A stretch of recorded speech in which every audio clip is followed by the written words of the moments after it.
Folks, we're live, and I got my good friend here, Andy Stringfield, with us. Actually, let me change this viewpoint a little bit so y'all can see better. Andy is an alum of UT, and he played in the band. He's a professional musician. He's a tremendous keyboard player, but he's a much better Vol fan than anything else. He's a huge, probably the biggest Vol fan I know, and that's saying something because I've got two brothers that are nuts like me. But I think we're pretty excited about the season coming up. Folks, if y'all can hear us real good out there, just let us know in the comment section. That way I know we're in good shape. Looks like we're just starting to get some people to filter in. Slim says, hi, Andy. Hey, Slim. All right. Slim watches a lot of the shows. He's pretty cool. Okay, and, now I can see comment. Good. I don't know if I can see the comment. And Slim, can you hear us good? See us good? I'm assuming you can. Yeah, everything, they're telling us everything sounds good. Let's see. Gosh, we got a lot of folks in here. Constant Vol Zimmerman. Let's see. We got Big Papa in the house. Big Papa. Just checking all the different folks. Oh, yeah. The people are starting to filter in now. We had 11. Now we're up in the 30s. And we'll keep it going forward. Big game. We got two big games coming up. We've got the big game tonight at 8 o'clock, and we're going to talk a little bit about that here in a minute. But I definitely want to talk about Florida versus Utah because I'm struggling with whether or not I want them undefeated when they play us or whether I'd like them to lose or not. Andy, what do you think of that? I know how you feel. It's always good to see the Gators go down, but then again, I would love to meet a 1-1 Gators team, desperate, looking for something, looking for anything. Big game against the Vols in 2 weeks, I guess. But I don't know. It doesn't matter. Tennessee's got to win that game. That's always the slingshot into the season is the Florida game. It was last year. We tend to forget about that game last year because of how the season ended and unfolded with Alabama and all that, and being ranked number 1. But this is going to be an interesting game. I don't know. I was leaning Utah for a couple of weeks, but I don't know.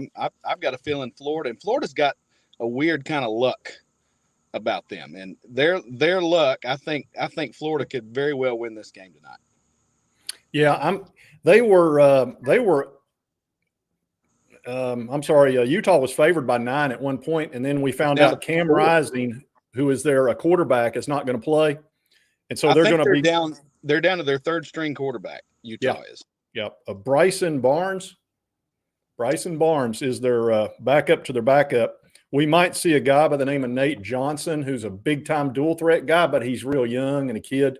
So, yeah, I don't know. I'm not feeling good about their quarterback situation. That's for sure. But they're 23-1 at home against out of conference opponents. So they win every time just about there in Utah. Yeah, and I think Utah has a pretty good defense. They did last year for sure. Definitely a good run defense. So with Florida trying to break in a new quarterback, it'll be interesting to see. Florida's trying to get going on offense and see what they have. I don't know. There's a lot of unknowns going into this game. If I were betting this game, I wouldn't touch it. I would not touch it. I can't get a feel for it. Yeah, I understand. Their offense was 11th in the country, so they had a very good offense last year, and their defense was pretty good too, 27th on defense, Utah. And I think what we're going to see, both teams are going to try to run the ball for sure. And I don't know that either one of the teams are going to be able to run. And Florida's got good running backs. They've got that Johnson and that ETN dude. And they were 14th in the country in rushing last year, and that's in the SEC. So that's pretty good to be able to have that higher ranking. So maybe they'll be able to run some. But, yeah, they're going to be relying on Graham Mertz, who's the kid out of Wisconsin, he was a big-time recruit, but he's not played well. He didn't play well at Wisconsin. He was throwing in the high 50% completion rate, and he's not a dual threat guy. So, yeah, I'm not impressed. And he throws interceptions too. So anyway, that's the big game going on tonight. But the biggest game, of course, is Vols against Virginia. My question is, I don't want to win by 2 or 3 touchdowns and be really freaked out and disappointed, because this is a team we should clearly win by at least 4 touchdowns. Yeah, this is not a very good team. I have some concerns with Tennessee coming into this season, especially on the offensive line. That's the biggest concern, I think, for everybody. And the status of Cooper Mays. I know Josh Heupel says there hasn't been a decision made, but he's not going to play this week. And we'll be lucky to see him against Florida, I think. And Cooper is very important to the success of this team and this offense, I think. Yeah, I would definitely want to see him in the Florida game. Yeah, I feel like we can get away with week 1 and 2, but yeah, we're going to have him back and healthy by week 3, because we're just not very, very deep on the offensive line. Well, we've got a bunch of guys that are a little bit unproven, but a lot of them are like seniors. You know, that's the thing. It's not like we're putting freshmen in there. They are guys that have played for a long time. It's just a matter of, you know, how well will they play. Also, how critical is the offensive line? Because I hear people talking about it, and I'm not convinced that an okay average offensive line is not good enough in this offense, because it was pretty good. Our offensive line was pretty good last year. We had the one great player. We had Cooper in the middle, and then we had some good solid guys. We were probably above average. But the way we get rid of the ball, the way he spreads out the defense, and the way he positions to where you can't really – if you put 8 in the box, we're going to kill you. We're just going to kill you with the pass. Yeah. So you end up with a lot of 6 and 7s. Yeah, and our receivers are going to get open against man coverage. I mean, it's just going to happen. We're loaded at wide receivers. So many playmakers back there. And I'm a little concerned about Joe Milton, his accuracy. I think he's addressed those issues, and I think he proved that late in the year last year. But he tends to hold on to the ball a little long. So that's a little concerning. But again, I don't know if that'll show in this game. I don't know if we'll see that. Hopefully not. Yeah. I want to see him run the ball. I think if he becomes more of a dual threat quarterback, not only would he be incredibly difficult to stop, I think he'd be a first-round draft pick, because the NFL really values a running quarterback right now. When you look at the teams that are successful in the NFL, most of them are running quarterbacks, whether it's Kansas City or Philadelphia. You know, Anthony Richardson went number 4, which that surprised me. I didn't see him being a top 5, but they're so desperate for a true dual threat quarterback. And he doesn't have to be Anthony Richardson by any stretch. But if he could be dangerous and hurt the defense multiple times a game, even if it's only 3, 4, 5 times, that would be more than enough to keep him honest. And then he can kill him with his arm. Because, man, when he throws across the middle, that 20-yard pass, that thing's like a laser. Nobody throws a better pass than that as far as in the NCAA. He throws some of the prettiest passes right down the middle you've ever seen. Yeah. So I would like to see him be more of a dual threat guy. And I think you will. I think you will see that, because Josh Heupel, you know, people talk about Tennessee's offense, the long plays, the big bombs and all that, and he loves that big play, but he likes to run the football. He really does. You don't think that, you don't notice it, but he does. He's a run-first guy. He's a run-first coach. And I think we're going to see Milton run a little bit more, but we also have a stable full of running backs that not many people are talking about. It doesn't seem. I think Jalen Wright's going to get the start, and you got Jabari Smallback and Dylan Sampson, and these guys are so talented. We are so talented at running back, and I don't think we are talking enough about that, about how good Tennessee is at running back this year. Yeah, I actually did a show, I think it was yesterday, on how disrespected our running back room is. Yeah. I put the Rodney Dangerfield in there and everything, because they don't get any respect, and I think they're fantastic. You know, I put a chart up that was, it showed our worst running back was a 4.8-yard average, and that was Jabari, because he had to run a lot of short yardage plays. Mm-hmm. But Jalen was 6 yards a carry, and Dylan was 6.8. And they ran for almost 2,000 yards between the 3 of them. And then, of course, you had Hendon did all his yardage. But they're fantastic. They're Yeah. a fantastic running back room. Yeah, they really are. I'd like to see Tennessee get at least 200 yards on the ground total Saturday. I think that's doable. Yeah, I think 200 yards would be rock solid against Virginia. Now, Virginia does have one solid thing going for them. They have a good, solid defensive line. They're good on the defensive line. Now, their secondary was pretty good last year, but both of their starting cornerbacks are no longer with the team. One transferred, and I think the other one, I guess he graduated. So they've got two new cornerbacks. They do have a good defensive line, but they have some serious weaknesses, big-time weaknesses. Their offensive line was 120th with the rush in rushing, and their pass protection, and this is even worse, they are terrible at protecting the passer, 127th.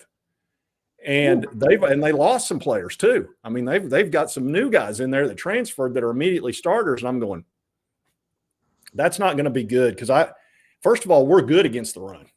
Mm-hmm. So here they are bad against the run, and we're good against it. So the only possible way they can score, they've got to pass, which has been our weakness. So we'll get to see that. Yeah, I'm really looking forward to Tennessee's defensive line, seeing Tennessee's defensive line play. I think we're really strong there. I just read a little bit earlier that Elijah Simmons is going to be out Saturday. But that's not going to hurt us too bad, I don't think. We're really, really strong at defensive line, and linebacker I think is going to be solid too. Now the cornerback situation, where we had issues last year, that's a question mark there. Yeah. And that's somewhere we have to improve. We have to improve this year. Well, we definitely have depth there now. Last year we didn't. Last year we were down to the third string guy against Alabama, just praying he could, stop somebody. Whereas this year we've got two solid players at each position as far as they can actually spell people. They can transfer in and out all they want. We couldn't do that last year. You had to go with one guy and you had to hope he played good.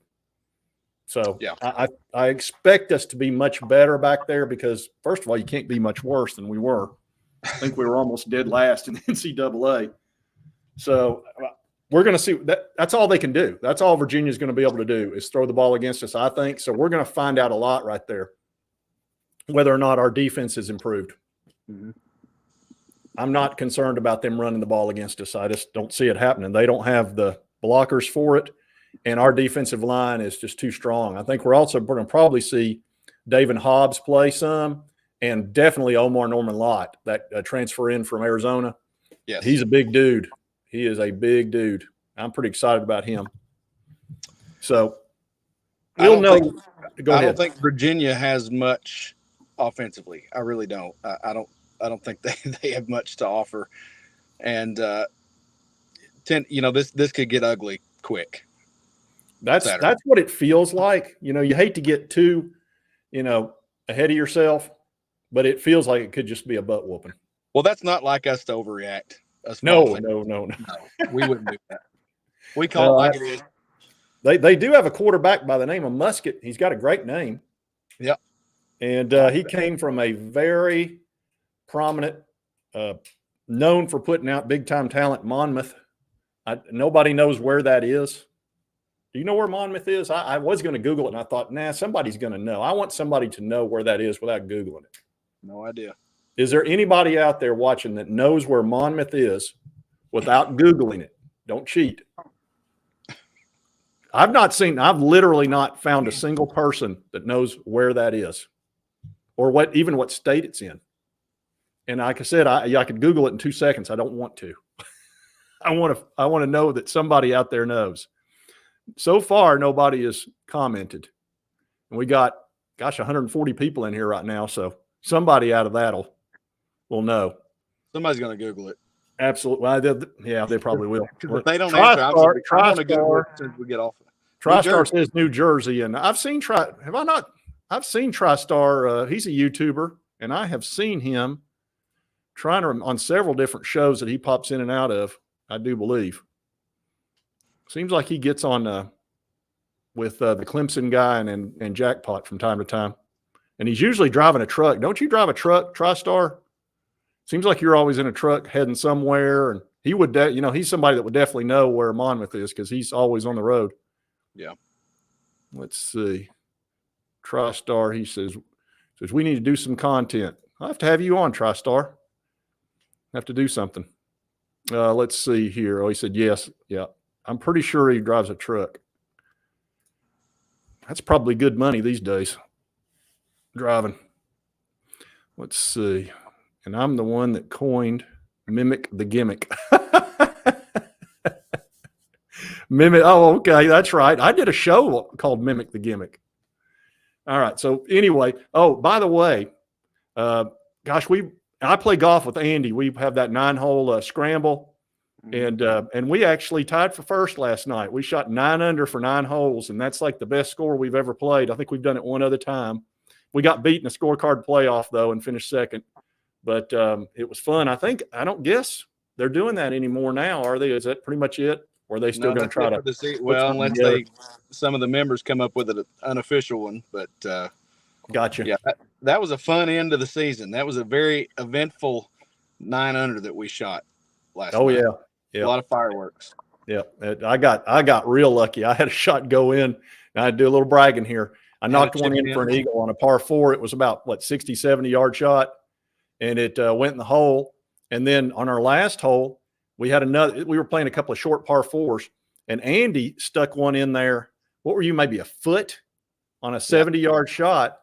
And then I lipped it out, and I almost had 2. So that's how we shot 9 under.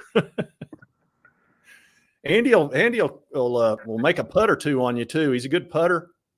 I believe I made about a 20-foot eagle putt on number 1. That's right. I believe you did. Yeah, Andy usually make 1 or 2 long putts for you in a scramble. And let's see.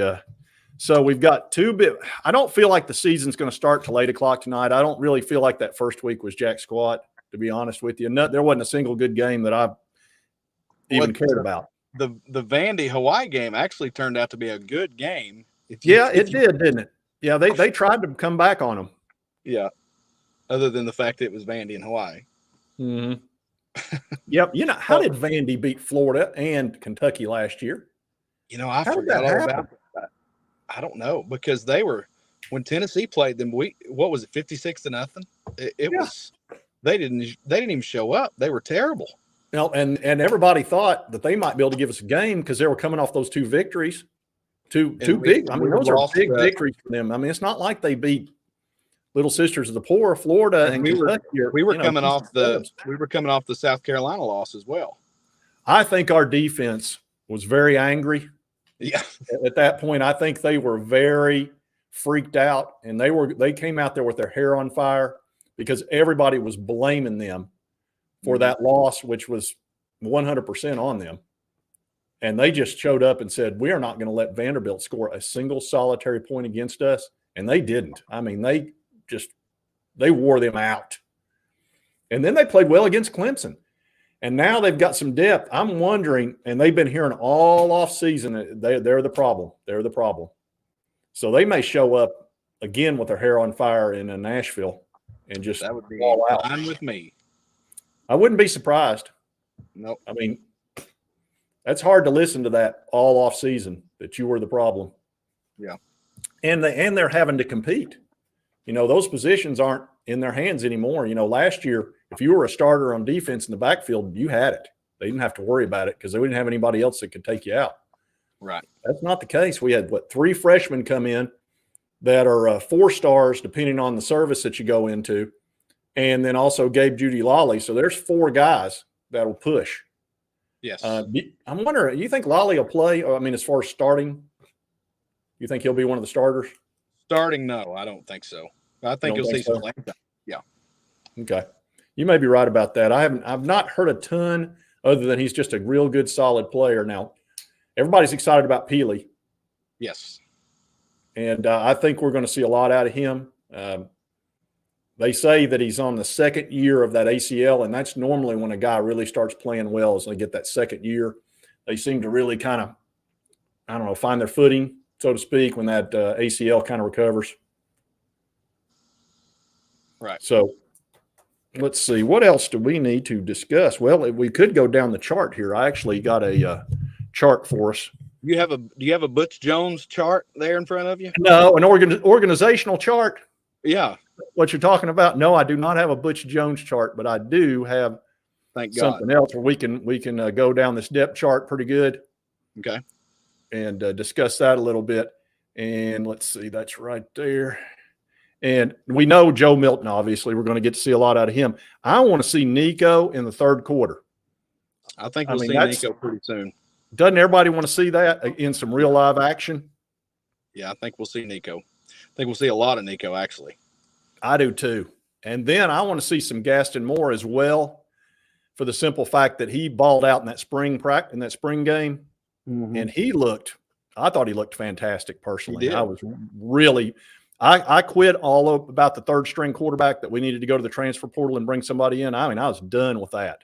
I was like, we got our third string guy. And I honestly, after watching that, I was like, he might even be better off if you were for the short term to have him as the backup and let Nico get a little bit more ready. But Nico's just such a high ceiling guy that you need to get him in there, because he's a guy that could be like Bryce Young. You know, he could be that good, only a taller version. He's special. He really is. And I think we're going to see a lot of him this year. Yeah, I would have to agree. Now, running back, we'll talk about that just very quickly. We did a little bit earlier. But, Jabari and Jalen, I think those are your two starters, obviously. I think Dylan's definitely going to play. But we haven't talked about Cam Seldon yet. He's got to play. Does he not? Yes. I think because, some of those guys have been injury prone, especially I think Jabari Small had a lot of issues last year. So I think there's a really good chance we'll see Cameron Seldon at some point. And Sampson is the big play guy, the fast guy. So, man, I'm so excited about this running back room. I really am. I don't think we're talking enough about it. Yeah, I can understand that.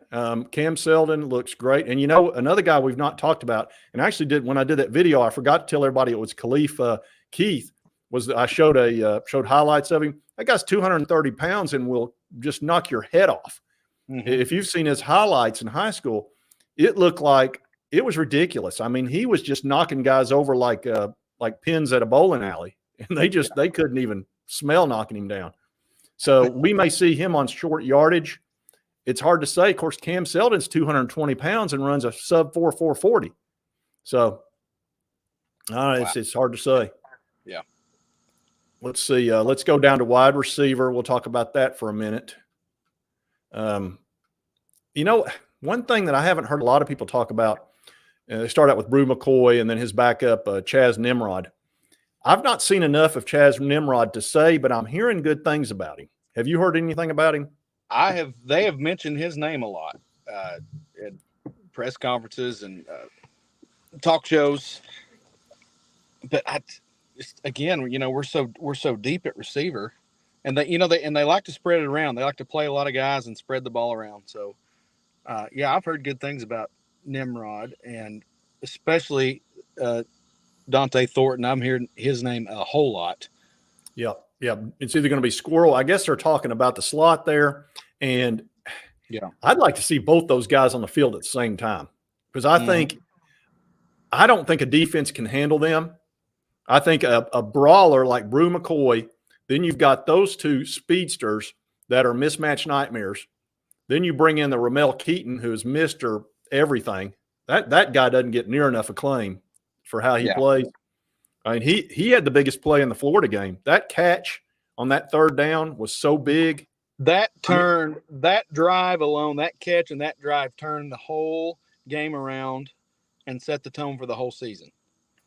I got to agree. I got to agree with that. A 90-yard drive, something like that. And Keaton had the big play where he reached out and made the catch. And that was a huge drive. And we scored right before the half. That was so important last year. Changed the momentum, didn't it? Mm-hmm. All right, then you got Ramel Keaton. Caleb Webb, been hearing some good things about him, but we've not really seen him very much, and he's a redshirt freshman. So let's see what else we've got. And then you tight end. We haven't talked about tight end. and I think we should, because we know Jacob Warren's steady Eddie. I mean, he's such a good quality, solid player. But this McCallan Castles, he's a guy that the NFL is very interested in because of his height and his speed. He's actually pretty fast and great hands.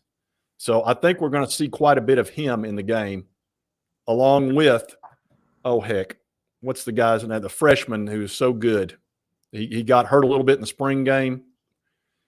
God, he's almost a 5-star too. Wish I could remember his name right now. I'm going to be so mad when I remember it. Folks out there, tell us the name of the dadgum tight end. The freshman it's not Young. Ethan Davis. That's it. Ethan Davis. Okay. God, how did I not remember that? This is a guy that could be really, really good. I mean, he's got all the talent in the world. Let's see. Yeah, Tennessee's in good shape at the tight end spot as well. Yeah. Here's where it gets a little dicey. Yeah. John Campbell, I think he's obviously, I haven't heard anybody say that he's anything but the starter at left tackle. Gerald Mincey's I'm surprised he's starting over Mincey. Yeah, I think that had to do with Mincey didn't want to play right tackle or something, and then he would have been the right tackle. I heard that on the radio today, that if he would have just stayed at right tackle, he'd be the starter, but he wanted to be left tackle. So that's an interesting thing. Then left guard, we talked a lot about guard. Carrick, who was a transfer out of Texas. He's a junior too, so he's played for a while. So he's got Jackson Lampley or Ollie Lane, two guys that have played a lot of ball. I think Ollie Lane and Dane Davis, one of the two, are going to be the backup center for Cooper. I've been hearing that too for a couple weeks. So. Yeah, and they're both redshirt seniors. So, I mean, these are guys that have been there a long time. So that's got to make you feel pretty good. Then here's center. And now, like you said, Ollie Lane and Dane Davis are the backups. Okay. So we've already kind of discussed that a little bit. Let's get a little further down here. Right guard, Spraggins or Addison. And Addison Nichols, of course, he's just a redshirt freshman, you know. Yeah, I like Spraggins too. I think Spraggins is rock solid. Yeah. There, and also Addison's very talented, but everybody expects him to just jump up and take a position, but he's just a redshirt freshman. He was just very highly touted. Yeah. So, and then let's see, right tackle. We're looking at Crawford or Dane Davis. Look at how many seniors across that starting lineup. I think that bodes well. We may not have world beaters right there, but every one of them's been there 4 or 5 years. That's true. A lot of experience on the O-line, and that's important. Let's remove that and we'll get us back in here. So we kind of went down the offensive line up there, and let me get rid of this right here. Thank you for that on the Ethan Davis. I hate that when I can't remember somebody's name and it's just right there. But the defense, we've got the linebacker crew that I know you're pleased with the linebacker crew. You got to be. Mm-hmm. Especially that freshman Arian Carter, who I think is going to be sensational. Now, Andy, how long can you stay? Because I'm planning on doing about 45 minutes. We're about 30 minutes in. I know a lot of y'all are going to want to go watch the 8 o'clock game, so I'm going to go to about 7:45. Yeah, I'll be fine. That should work.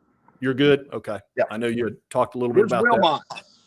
Wilmot is at a dinner thing, and he was going to join us, and he may still this last little bit, but he's with an old buddy of his that I don't think they'll get done in time, because once they start talking, it's just he's a guy I played high school football with, Greg Broyles, and heck of a football player. That guy was a maniac out there.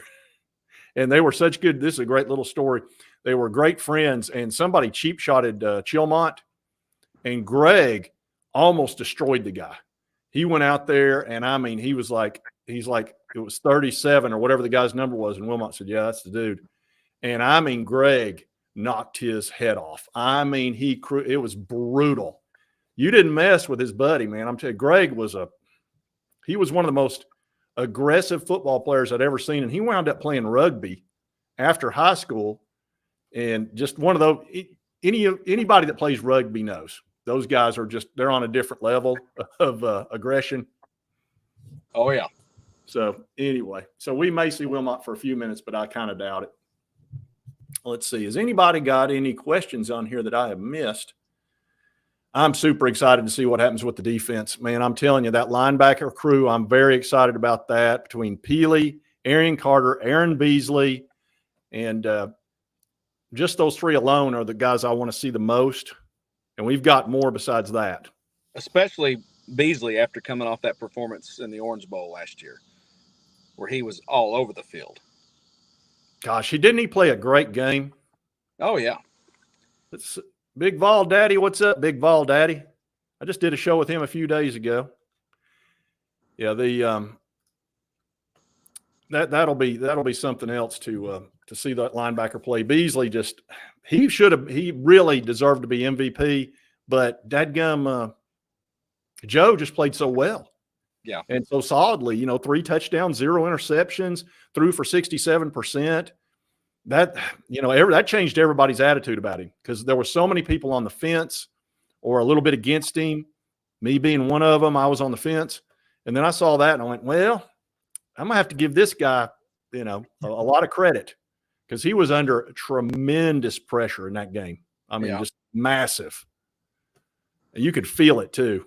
It was funny when Hendon would go out there. I had no concern. I had so much confidence in Hendon Hooker that I just didn't want him to get hurt, and he finally did, unfortunately. Yeah. But we know we're concerned about the defensive backs.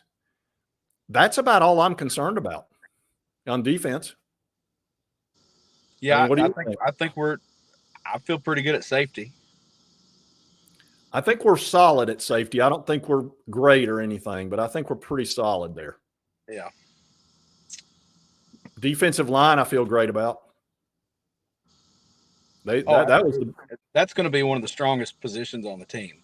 Yeah, it might even be stronger than last year. And last year was the strength of our defense. Nobody ran on us to really speak of. I mean, not a single team really dominated us as far as rushing. Even Georgia didn't. No. Now, everybody passed against us. Gosh almighty. That was so frustrating. And, it was almost too bad that we had such a magical run with Hendon and all that, because our coach, Heupel, is he's so ahead of where he should be. Yeah. He should not have been 8-0 second season, given the circumstances that he came into. It's almost shocking, really. That it should have taken a lot longer than 18 months to get to that situation. No. And I think that's why it was such a sensation. It's almost too good to be true with the luck that we've had recently with coaches in the last 14, 15 years, I guess, since Philip Fulmer was fired. It's almost too good to be true. And I wasn't excited about the hire. I don't remember if you were. I was not. Absolutely was not. I thought it was a lazy hire. Well, he's just hiring the guy that was at the school he was at. Yeah. That was Danny White. I have changed my tune on that. Oh, absolutely. But then again, we weren't in a position to really be, beggars couldn't be choosers at that time. We were in a rough spot. Yeah. And no big name was coming to coach for us. No. I remember sitting there thinking, we're going to have to come up with $10 million a year just to get a good coach, because we're in such a mess with the NCAA. And I blame a lot of this still on our good friend Lane Kiffin for leaving the day before National Signing Day in the middle of the night. And we had to wind up hiring that knucklehead Dooley because of his last name. He was like 4-8 at Louisiana Tech, and we hired him because his last name was Dooley. So it's nuts. I mean, anyway, Don't get me started on Lane Kiffin. But I know you've got an opinion on Lane. Yeah. You're trying to bite your tongue. I'm looking toward the future. Joshua Heupel is my coach. He's my head coach. I got you. Well, he's the right one, that's for sure. And we'll see how this plays out over the next little bit. But this is either going to be a great year or it's going to be a slight disappointment. Let's say we go 8-4, 9-3. that's going to feel disappointing, but it really shouldn't be in a third year of a coach, SEC. It shouldn't be, but it probably will feel that way after going 11-2. Now we could go, 12-1. That wouldn't be. We could wind up in a playoff. I'm telling you, if Joe plays well, we are going to be tough to beat. If he becomes a bit of a dual threat guy, he's accurate, and he does not spread the ball around to the defense. He has not thrown an interception in he didn't throw any last year. I don't think he's ever thrown an interception in a Tennessee uniform. Other than the year 2021 when he started the year and got hurt, I remember he didn't. He threw an interception then. He just was overthrowing people. Yeah, because he only played a game and a half. He played the opener, then the pit, half the pit game, and then. Yep. That's when Hendon came in and you could just tell that guy was sensational. He was going to be fantastic, and he sure was. What a difference maker that guy was. But big game start. I really, like I said, I feel like the season's going to start here in about 24 minutes. Where the season's going to start, because like I said, I didn't really count the first weekend at all. And now we've got two big teams, and I've got interest in that game. I'm just telling you, how I am about Florida. I've got big time interest in that game, and I'm going to watch the crap out of it. And I want to see how Florida plays. Absolutely. Yeah, and I also want to see how they do in that altitude, because that's hard to breathe up in Utah. And Utah came down to Florida, and they had all that humidity. And that slowed them. They struggled with that humidity. Mm-hmm. And now Florida is going to go up there. And I'm telling you, those big guys on the defensive and offensive line, they're going to struggle getting their air. It will not be easy. Yeah, I think Utah is a 4-point favorite, 4.5-point favorite. That's what it is. 4.5. If you had to bet that line, where would you go? Which way would you go? Boy.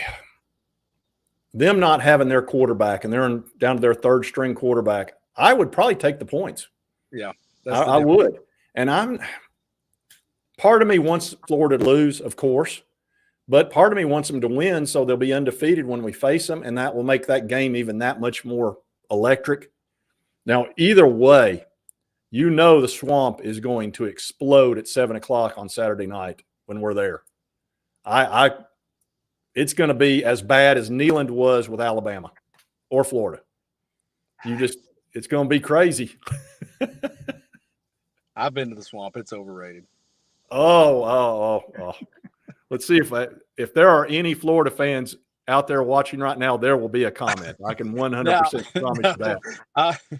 Now, I was in the band, and that was Ron Zook's second year, so that they weren't very fired up. It was loud. Yeah. Darn it. I forgot to attach that video of you playing the dadgum keyboard. I wish I had. Folks, you ought to hear this guy play a freaking keyboard. It's ridiculous. He is as fast and as good as anybody you will ever see in your life. You play for the Kingdom Heirs, correct? And then he also goes around. He plays with our friend Charlie Bob Smith, and they play at you play at Boar's Head. And where else don't you play up in Gatlinburg? Yeah, all red up in Gatlinburg, local eatery and grill in Boyd's Creek. I play at Charlie Bob's morning show sometimes. Yeah, he's got a morning show up at Country Tonight. But, if you ever see Andy playing, it's ridiculous. So be sure to check him out if you're ever up in town. Like I said, you can see him at Dollywood. He performs there with the Kingdom Heirs. And then he performs everywhere. I mean, Andy's one of the busiest musicians out there. Let's see. Big Vol Daddy. What did you say? Let's see. God, we've got several YouTubers watching. TriStar, Big Vol Daddy. Got quite a few. I usually have Jackpot in here. He'll usually chime in from time to time. Sometimes Uncle Lou. And people like that, they like to check things out. But gosh, I'm getting kind of excited about this game tonight, this 8 o'clock, because I feel like it's once that game starts, we're live. It's all college football all the time for the next 12 to 14, 15 weeks. Mm-hmm. I mean, we're in season in 20 minutes. Starting to feel real. Yeah. Oh yeah. A game I really care about, and we can start watching those big games. Of course, I feel very comfortable we'll handle Virginia, but that's a good starting point because we will be going up against a really good quality defensive line that can put some pressure on Joe, and we'll get to see him. I think that's a better warm-up for him than playing 2 weaklings in a row, don't you? I agree with that. Yeah. Absolutely. Because Florida's still got some studs. They got a lot of talent, and they always will. And that's going to be a different animal down there in the swamp at night. So this is a decent little test for Joe Milton to start the season. Yeah, it's not as good as Pittsburgh, but no. God, that Pittsburgh game was something else. Yeah. We beat them to death, and they almost won. We whooped up on them, and they almost won. Yeah, and Hendon ran for that touchdown, 20 yards in the overtime, and then they called it back, and then he throws a dart in there to Cedric Tillman. And right then I was like, this guy he's so clutch. I mean, the psychology, it's like making a 30-foot birdie putt, and some rules official comes up and says, that's no good. That's no good. Hit it again.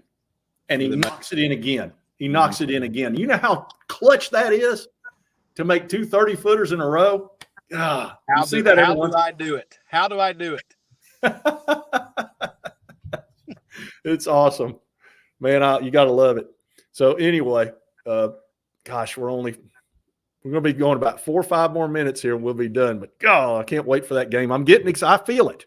I'm starting to feel the excitement. I know the rest of y'all are too. What other game are you excited about coming up this weekend? One that you really want to watch or that you're interested in? Any in particular? Or are you just going to let them happen? What's the big prime time?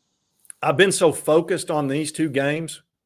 Normally Alabama has a big game to start the season. They play Texas. Do they play? No, they don't. Is that their first game? I could Google that one, folks. What is Alabama's first game? No, they play Middle Tennessee State, don't they? And then they play Texas. And I know Georgia they play MTSU. Georgia here it is. Here it is. Yeah, here it is. There's the big game. FSU and LSU. That's a huge game. That's right. That's Sunday. Jenny Van came through for us on that one. Thank you, Jenny. Yeah, that's a huge game. I gotta agree. That's gonna be fun. FSU, man, is on the rise. Yeah. They're on the rise. Bob King says MTSU and then Texas. You're right, Bob. Okay. Thank you. Thank you for that. I was thinking that was correct. Texas-Alabama matchup's going to be fun. That'll be. I think that'll be a great game. Now that's at Tuscaloosa. Yes. But Texas is, Texas has got as much talent almost as Alabama, and then on top of it, Alabama doesn't know which quarterback they're going with. I mean, they obviously do, but they're not comfortable with it. New offensive coordinator, new defensive coordinator. So that's a lot to overcome. We'll see how that'll be a great game to watch. Now it's 2 weeks from now, I guess. But the FSU and the LSU, I think LSU will win that game. I don't think FSU's there yet. They whooped up on the ACC a little bit last year, but they beat Florida though. Yeah, I think LSU wins that game. Who else did they beat? FSU beat another SEC team last year. Who was it? Was it LSU? They beat another SEC. I think they went 2-0 against the SEC. So, matter of fact, I took some grief over that. I remember that because somebody gave me a bunch of grief about it, one of the FSU fans, because I said they've stunk for the last 15 years, and it's really the last 5 or 6. I got them confused with Miami. Oh. And Miami's been tragically bad for the last, I don't know, since the late 80s. But all right, folks, we just got 15 minutes till the Florida game. First of all, I want to thank my friend Andy Stringfield for coming on the show. He said he had a few things he wanted to talk about yesterday when we were on the golf course, and he's got an opportunity to do that. You will never meet a bigger UT fan than one Andy Stringfield. I 100% promise you that. He's as big a fan as he is a great keyboard player. And he's also a singer, by the way, too, a very good singer. That's a fact. Yes, there you go. Absolutely. And I have to get Charlie Bob. I need to get a good singer. Don't get me wrong. Oh, Lord. All right. Well, Wilmot didn't make it. I didn't think he would, or Chilmont. But anyway, we had to go almost 200 people in here tonight. We appreciate that. I did this last minute just with a few hours notice, so I wasn't sure how many we'd get. But I do appreciate all y'all coming on, and I'm going to watch this game like intensely. I can't Yep. wait to watch this Florida Utah game. And then 12 o'clock Saturday, 11 o'clock Central Time, we've got our Vols versus Virginia. It's going to be super exciting. But we're going to sign out now. And thank you very much, folks, for coming. And let's get to watching some college football. I'm excited. Thank you, Andy. Vols. All right, we'll end the broadcast.